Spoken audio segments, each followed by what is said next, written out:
Hi, this is Jim Phillips with Remember Veteran Grave Markers.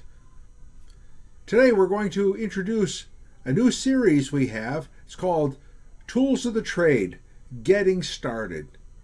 I hope you enjoy it. Greetings, this is Jim Phillips with Remember Veteran Grave Markers. Right now I want to show you some stuff that is should be interesting to you and necessary for your work. This is part of the Getting Started, Tools of the Trade series. What you see on your screen here is a Google face here, and I want to point out a few things to you. Up at the top, I have different addresses or different search items. This is a special page just for my Remember Veteran Grave Markers, but I want to point it out to you because you should use your technology. If you're using your technology, you'll be able to find these things a little bit easier. So let me point out a few things. At the top here, we have dashboard, billion graves, find a grave, search, fold 3, Civil War, search for soldiers, cleaning government markers, ABM. These all convert to, so let's take a look at find a grave here. Click that, it goes to find a grave, and here you are. Now we'll go back. We'll take a look at this one here. This is fold 3. This is part of Ancestry, but it gives you Civil War records. And that's really what I'm interested in, Civil War records. So I can look here.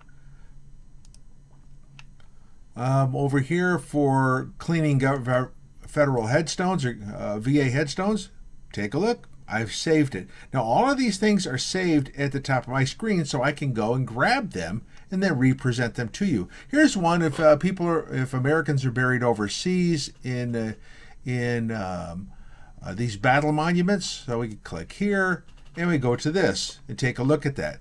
These are all the battle monuments, or the Pacific, or in Asia, or in Europe, and even Africa. Okay, get out of that.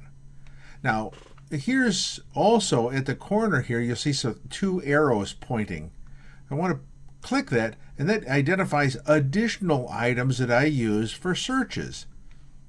And those are important. So you need to use your computer to be able to, at a fingertip piece here, identify these items that you're going to use. This one over here. Click here. The dashboard for billion graves. Here it is. Boom. It even has me. I have a an account. So this is all good. Now here's another things you can do. This is sort of a trick that you can use. Now this is a bit longer than I do, but if you wanted to make this smaller, let's say for example VA cleaning, you could take that, and what you do is that you would edit it, and then you would edit that to get rid of this stuff. Boom. Cleaning, and what that does is opens up space for you, and that is the more space you get, the more of these come up to the front. Now that's just a trick, but this is a bit longer, but this is a necessary piece for you to be able to use your technology properly and efficiently in presenting the work that you do. Also note down here at the bottom, they'll indicate the items that I have used as well. So you can create a shortcut down here. So you got shortcuts up here, shortcuts down here, shortcuts down here, and then also anything you wish to do. Now that stuff, news you can use. I hope that you find that beneficial. Take care. This is Jim Phillips, Remember Veteran Grave Markers, and part of the Getting Started series. Take care, and happy holidays.